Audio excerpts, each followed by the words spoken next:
This video is brought to you by Gamersubs. Use code MHB at checkout for 10% off your next order. With Deadpool and Wolverine about to hit cinemas later this week and covering X-Men Origins Wolverine last week, I thought it was about time I not only platinum, but play Deadpool. Deadpool, developed by High Moon Studios, the folks behind the War and Fall for Cybertron games, was released in June 2013 for PC, Xbox 360 and PS3 before being ported over to the PS4 and Xbox One in November 2015. I love the Deadpool character, but for whatever reason, this is a game I missed out on playing back in the day, and since getting delisted digitally, the price tag for this game was always a big reason I never sought out this experience. But as I said last week, I don't get excited to see movies in theaters too often anymore, so I bit the bullet and finally decided to pick up Deadpool on PS3. The price difference between the two versions is crazy, and I'm more than okay with dropping $70 on a game as opposed to $200 at a minimum. I feel like I've been doing this a lot recently, but once again, it was time to dust off the old PS3 that's nearing 2 decades old at this point and finally experience a proper Deadpool video game. As always, if you do end up enjoying the content, be sure to like the video, comment below some more platinums you'd like to see me tackle next, subscribe so you don't miss out on future videos, and go over to twitch.tv/MayorHairBear where we streamed this entire platinum journey live. But the big question is, what's the platinum journey like for Deadpool? Well, according to PSN profiles, the game ranks at about a 4 out of 10 in terms of difficulty, can be beaten in a single playthrough, but 2 is recommended, and should take us around 30 hours to complete. Sounds pretty simple, however the big test with this platinum experience is the trophy No DP, No Madness, which is for beating the game on Ultra Violence, the hardest difficulty. This trophy really worried me going in because from what I'd heard, again this is my first time playing the game, this difficulty is filled with BS. Like many difficulty options, all they really do is increase enemy health and damage and decrease the player's health and damage output, and you pair that with some rough checkpoints, and yeah, this can be a real pain in the ass. So I wasn't completely sure how I wanted to play this, which is rare because if there is a difficulty trophy and no new game plus, the decision is usually pretty easy for me. Just play on the hardest difficulty and get it over with. But again, this one had me doubting myself, so I asked chat to decide for me. Do I play through the game twice for a slightly easier experience, or do I just go for it and play on Ultra Violence from the very start? Alright, so this is the poll to decide, do I play it on easy and like play a first playthrough and try and do everything and then go back and do the hardest difficulty, or do we go for the hardest difficulty straight up? Alrighty. We're one and doneing it. It was close though. Typical Twitch chat opting for the pain option, but hey, maybe I was just worried for no reason. I mean, how bad could it really be, right? That is, you need to get stunned, you mole. She's such a. So I booted the game up, which sees Deadpool's pitch for his own awesome video game getting rejected by High Moon Studios, setting off some explosions at the studio to get his way and force them to make the game. So now we wait for someone to get the script ready, and as soon as we get off our glorious behind, we unlock 2 trophies just for starting the game. Alright, that should be 1, just getting off your ass. Hey, what's that? You guys tracking my every move now?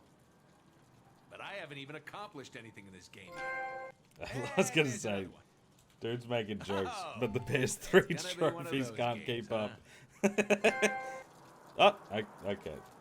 I didn't expect that one. But that's not all. As for wandering around our apartment and just interacting with Deadpool's things, we grab another 2 trophies for making 1000 pancakes. I'm pretty sure. Maybe the PS3 is just really slow. Alright. Oh, did it? Dude, I'm deaf. When? I don't believe you. Are you man, I might be. Dude, I'm not paying attention. Let me turn this up. I'm still Will Sweepy. And as the game so eloquently puts it, play with Deadpool's junk. There we go, making a game. After goofing around, the script is here, and Deadpool hates it. So he does some rewrites, and into the actual game we go. Our first task is to assassinate Chance White, a corrupt figure in the media. This was it.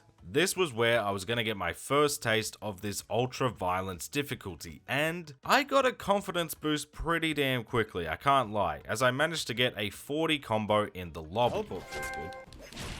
In the lobby, comboing your dudes. What the was that for? Alright, we got something on accident. One thing I learned pretty quickly about this difficulty is Deadpool is about as sturdy as a wet paper towel. You can't take too many hits and ranged enemies will absolutely melt your health bar. However, if you keep ranged enemies at a distance, that's half the battle because most of the time, the melee enemies aren't that big a deal. In smaller numbers at least. Oh, and fair warning, the gamer face was strong in this playthrough and I had no idea that's what I looked like in high pressure situations, so enjoy that. Anyway, we make our way through the HQ, taking out all White's mercenaries, and tackle him out a window, completing the level. Jesus, yeah, gotcha.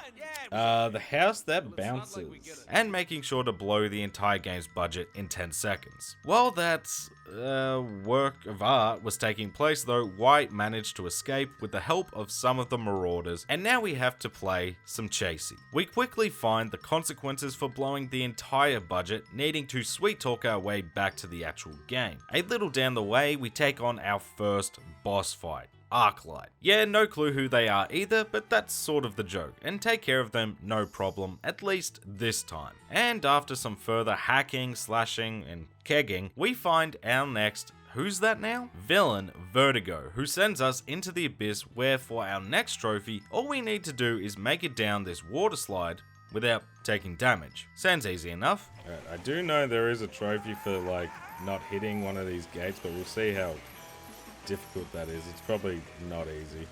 Yeah, never mind. Actually, I might just die here. No! Sketch, that was sketch. No! I was so close to the end too. Sake. Oh, come on. That was an easy one. They sneak up on you, man. No! I'm starting to sweat. I've got my gamer eyes. They're trying to lock in, but I'm getting old, man. The gamer eyes they're getting weak on me. Okay, we did it. We locked in. Hey, you guys! After that slide from hell though, we catch up to the gang where White tells Mr. Sinister that the satellites are under the Marauders' control. Sinister tells Blockbuster really is a who's who, and I really mean who, of comic villains, and it's awesome. Anyway, Sinister tells Blockbuster to kill White, and Deadpool, angry for losing his bounty, kills Vertigo, knocks out Blockbuster, and Sinister blows our lovable merc to pieces, finishing up the level. Oh, no chance in heaven. Thankfully, we're Deadpool, so after regenerating, we're awoken by the sight of some X-Men. Finally, some heroes I know, like Wolverine, Rogue, Psylocke, and Domino, who are trying to stop Sinister's grand plan to conquer the world with his army of clones. So we team up with the gang, flying the Blackbird to Sinister's hideout, where we crash and leave our newly acquired X-Men unconscious and useless. But hey, we get to beat up Wolverine. Let's try one more time. Alright, we're almost in double digits at least. Off on our lonesome we go, doing what we do best, just effortlessly getting through this difficulty, even grabbing a 300 hit combo in the process because the unupgraded size are absolute combo machines. Seriously, do not upgrade these at all until all the combo trophies are done. 344. That was pretty easy. That should take us to 10, right? Be like Joe. 10 trophies. Making our way through Genosha, we meet up with Cable. Ray's probably the best Predator movie. Hey, curious about Cable. Who is from the future to make sure Sinister does not succeed, as it will apparently destroy the world in the process. But since it's not about Deadpool and coming from Cable, we end that convo nice and quick. Waking up with a note to meet Cable, and quick, or else we'll miss out on meeting our biggest fangirl. I mean, good enough for me. And back to our hacking and slashing ways, all the way up to a totally real and legit fangirl waiting for us. Cable tells us Sinister is in that tower broadcasting a signal, keeping the X-Men unconscious, and after some lengthy waves of enemies, we definitely took out our first try, and collecting our 100th taco. Can again come back. Hey, Taco Savior.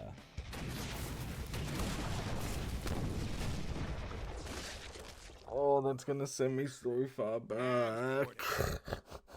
We infiltrate the tower despite Cable's orders, kill Sinister, and that's the game done. That wasn't Sinister, that was a clone! Yeah, of course, that was just a clone. And Cable convinces Deadpool to help for real, that the end of the world means the end of his favorite taco restaurant, which cannot stand. So we need to find and kill the real Sinister. We reconfigure a Sentinel boot into a flying, killing machine to take us to Magneto's Citadel, only to crash into Rogue midair and finally finish the level. Caribou shoe. We crash land in an abandoned prison which sees Blockbuster kidnap Rogue, and now we need to save her, and maybe seduce her if things go smoothly. We make our way through the prison, stumble across a surprise party, and make sure to chat with all the lovely ladies. Making sure I haven't missed. Ah, social butterfly. Snap out of our lovely illusion, and a little down the road, put a pause on our quest to help Rogue because, surprise surprise, Sinister is in the house. So we sneak around the room, making sure to get a kill with each melee weapon in the process, and take out Sinister for real this time. Silent and deadly. Appreciate you, Toonami. Game over. Nice twofer there. Just kidding, it's another clone. And now it's time to take out Blockbuster, who again isn't really that much of a threat yet. Game on. What the f is that for? We free Rogue, get our smoochy smooch as she takes our regen powers, and now it's time for a little Lady Deadpool time, which is actually surprisingly difficult when all you have is your swords and not max leveled shotguns that have carried us so far. But with the enemies taken care of, that was another level in the books. Flat last night. Oh, Lady Deadpool like. While Rogue is battling Sinister's soldiers, our boy Deadpool gets killed for a second there because of Mr. Shugums and his grenade. But we're reunited with our lover, Death. Death reveals Sinister is exhuming mutant bodies to grab their DNA and asks for our help to retrieve the lost souls. Death resurrects us back in the Geonosia catacombs, where we need to help Cable take out Sinister soldiers in between helping Death with her lost souls. On our spirit quest, our first stop is a good old carnival where we snag 2 trophies for waiting our turn very patiently. Patience is not a virtue. Let's go. We're almost at to 20, which is pretty cool. And grabbing a high score at the carnival. Officially a carny. I'm not gonna lie, some of these encounters while retrieving those souls are rough. Oh, it just never gets Oh, old. get Wow, it's like I was gonna say, what the f was that? Off, you wank man. Oh, yeah, let's have a tight corridor. But once we successfully return all the souls, the catacombs collapse and Sinister's plan is foiled. Paulus vision? We finally make it back to the surface and it's time to head to Magneto's Citadel. Only problem was this is where the difficulty really kicks in. For the most part, everything up to this point wasn't too bad. It definitely is no walk in the park, but for most encounters that did stump me, maybe had me stuck for a few attempts. Nothing too crazy, and honestly, up to this point, I was glad I was doing ultraviolence from the very beginning and saving myself what for the most part is an unnecessary second playthrough in my opinion. But it's here where the difficulty goes up and the checkpoints seem to get further and further apart. Now, not every encounter in these final 2 missions is as grueling as what you're about to see here, but this first encounter absolutely destroyed me. Now, I'm praying there was a checkpoint after that fight.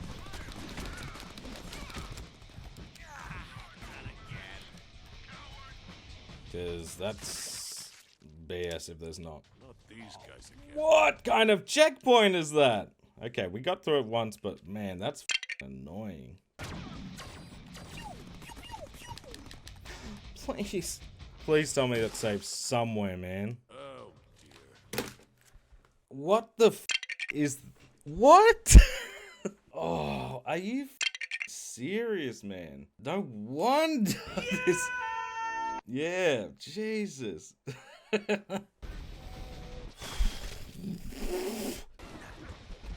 Oh, you... Okay, 2-tap me. I'm not quitting. don't do that. But I am angry. We got a checkpoint. We're 50 minutes in, we've progressed.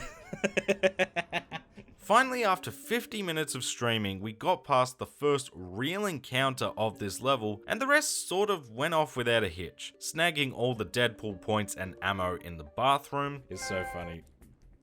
Spawn more Deadpool lords, okay. And shooting up the copier in the offices. PC load leader. Before finishing up the level and yeeting ourselves over to the Citadel to face off against Sinister. Hey, JR's big adventure. This is the level I'd heard so much grief about, and it is easily the toughest level in the game. Go figure. This level though is filled with enemies and lacking checkpoints, but the journey up the stairs to the Citadel isn't the issue. Once again using our basic size to farm a further 75 hit combo here. Dang a game right there. It's a trap. Alright, it did work. Well, something worked. Before reaching the final arena. Step 1, defeating an absurd amount of enemies which only has a single checkpoint at about the halfway point. This isn't too difficult, but the threat of death is so severe because this encounter takes so long to get through and dying sets you back so far. Sake, I should have just hit him, but I panicked. Alright. Please don't tell me I've gone too far. I know I'm probably gonna have to do that all again, but of course, gun enemies, man.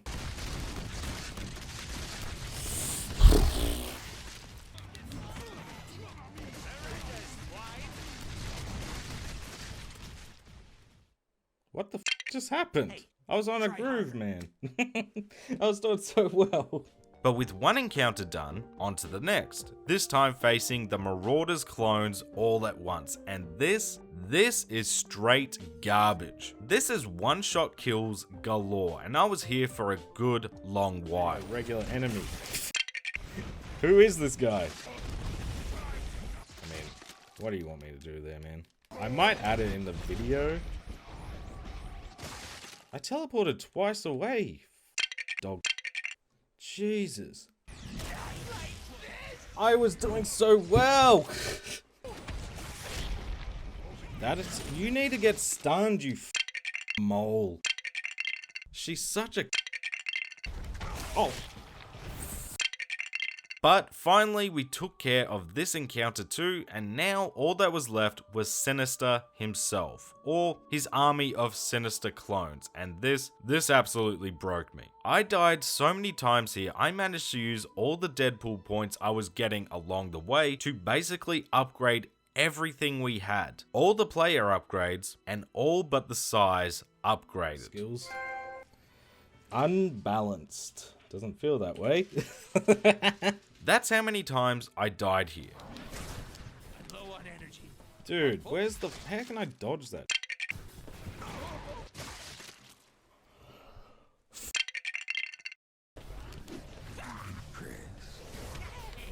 That was my...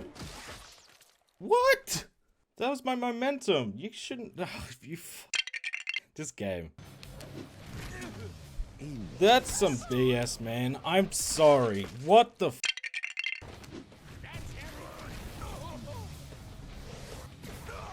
You see that? He was actually stunned. That was the first enemy I hit, which means he shouldn't have been able to do that. Oh, don't fucking...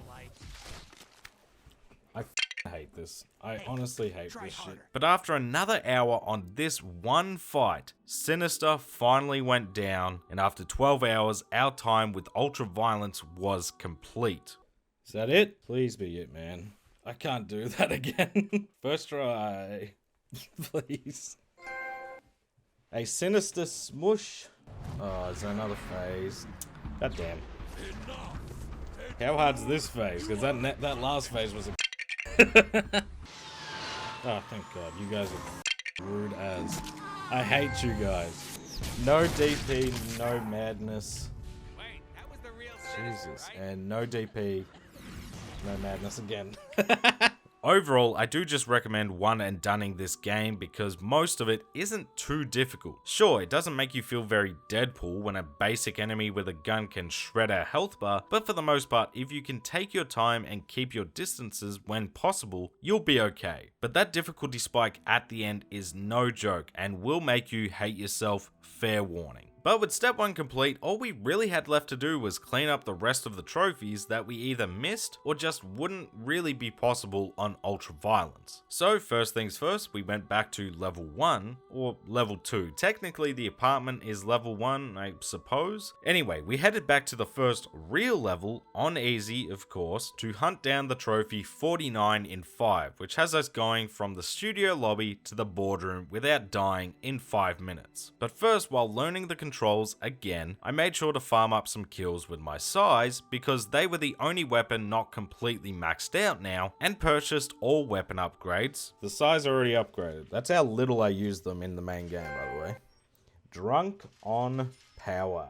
And for good measure, quickly turned down the dialogue to 0 for a trophy. We'll see. Only when he stops breathing. And then turn that right back up. Anyway, 49 in 5 is a pretty simple trophy when you destroy enemies just by looking at them, but you still do need to get a hurry on because it's a long way between the lobby and the boardroom. Plus, we destroy enemies so quickly in these early levels now that the frame rate somehow goes to single digits in the process. But we did this one first try. Let's see if this counted. I don't know, man. Didn't feel like 5 minutes. I think I can, yeah, those frames were rough. And, 49 and 5. Okay, thank Christ. And moved on to the second level for our next 2 trophies. First was to defeat Arclight without taking damage from her slam attacks. Pretty easy when you take her out within seconds. Oh, catch me if you can. And just 30 seconds after that, needing to use all 3 switches, take out all the enemies, and chase down Vertigo all within 60 seconds, which again, pretty easy to get done. That should be a trophy. Unless I missed it, because again, there we go, big goggles. On to our next level, Genosha, where we needed to grab 3 trophies. Firstly, for reaching the Fangirl, using only the hammers and pulse rifles, aka the strongest weapons in the game, if a bit slow. There we go. Shall I? I shan't I. With the Fangirl reached, time to stealth kill 4 enemies in the next encounter, which can be a little fiddly due to the AI, but again, another first attempt. Remarkably quiet. And finally shoot everything on the Wheel of Insanity at Sinister's Tower. That's all the balloons and the cow. There we go. The game is rigged. Rigged! Now those miscellaneous trophies, no big deal really. We didn't need to replay the entire levels, and all up it took about an hour for all those trophies. Here's where the big ones come into play, because the rest of the levels, almost all of them, need to be played in full again, starting with our next level in the prison, which again had 2 trophies in store for us. One for getting through the toxic river without falling into it or even touching the water, and the second for making it through the entire level without countering any attacks. The first trophy scared me enough because failing this river section means replaying a solid 10 to 15 minutes of the level to try again. Not countering isn't much better though, because counter and teleport are the same button, and the muscle memory was strong with this one. It was hard to avoid that circle button initially, but somehow after the initial muscle memory issue and chat talking shit to try and get me to reset out of fear that I made a mistake, I once again first tried both of these, which, can I say, thank goodness, because that level itself took us over an hour to get through once. Fish out of water. Oh my god, we did it. We did it first try. Shut the hell up. I know I didn't press it.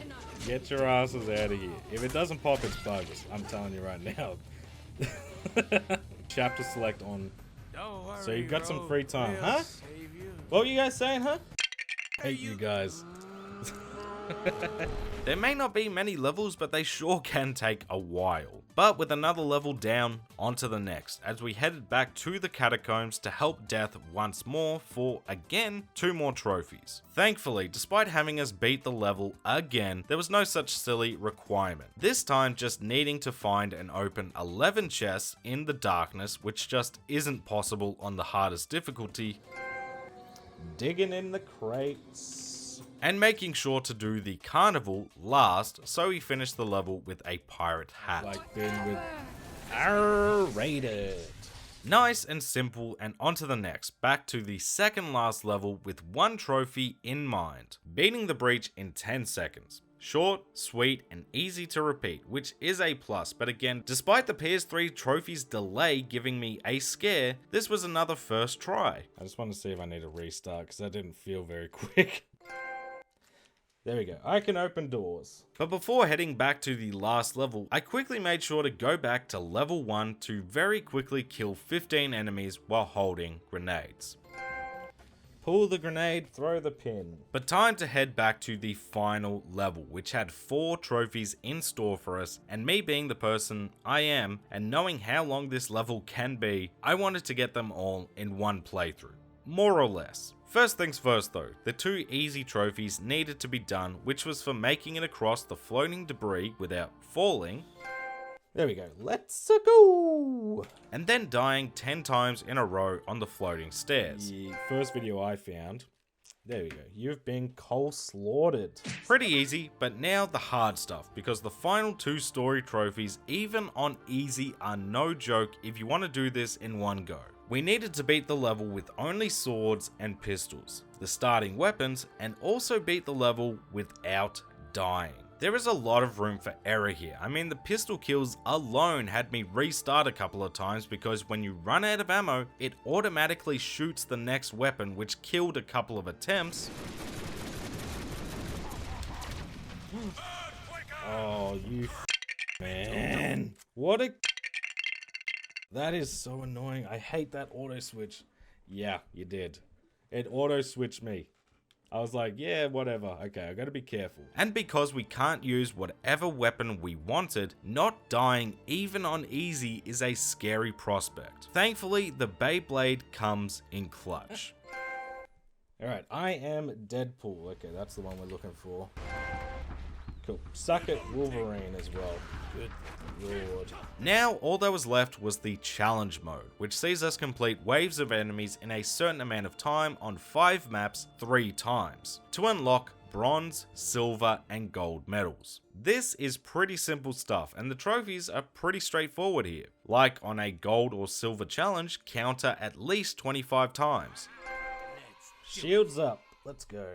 Or comboing an entire wave on a gold challenge. There we go. Cold-blooded. Now all we have to do is win. There's not much to talk about here, honestly, but with our 5th gold challenge complete, the trophy popped, and Deadpool's platinum trophy was mine. Let's go. That's it. Woo-wee. Come on. Gold rush. And okay, you can sell the game now, which I might, because it is fucking expensive. Let's go. We got the platy. Ooh, that was a long one. That was a much longer, almost 6-hour stream. So, after 18 hours in total, 12 hours better than the guide, might I add, I truly am in the elite of the elite.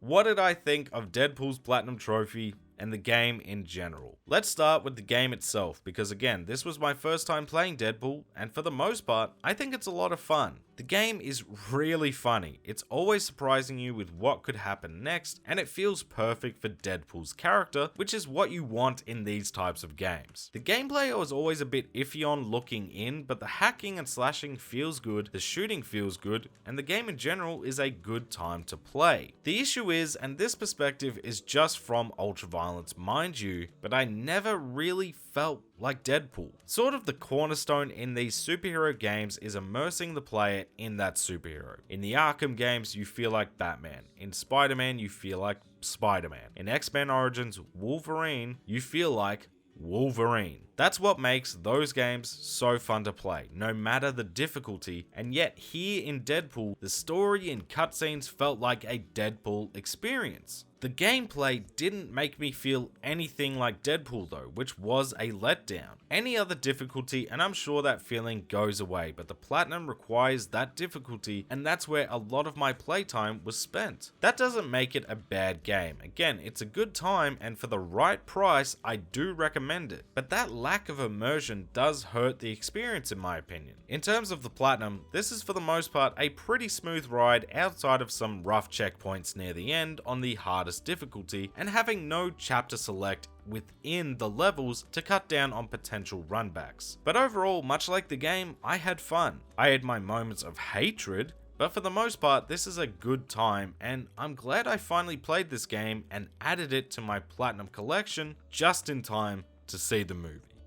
Thank you so much for watching. If you made it this far into the video, make sure to leave a comment with "I love DP" to let me know that you made it to the end. If you did enjoy the video, don't forget to leave it a like because it helps let me know that you enjoyed yourself. Comment below some more games you want to see get Platinum next, as well as answering what's your favorite superhero game. Thank you as always to all my channel members for that extra level of support, and special thanks to those in the Bear Club: G&T Papi, Jackie White, Nugget, Darkwolf, Daniel Fitzgerald, Scott Unwin, Steel Vanguard, NPO Crusader, Nef, and Lug Knights. It really does mean a lot to me. If you're new to the channel, make sure to subscribe. Go give my socials a follow if you fancy at MayorHairBear. Join the Discord server to have a chat. Go and chuck me a follow on Twitch if you want to see most of these Platinum journeys live, or MayorHairBear VODs if those pesky time zones don't line up for you. And I'll catch you all in the next video.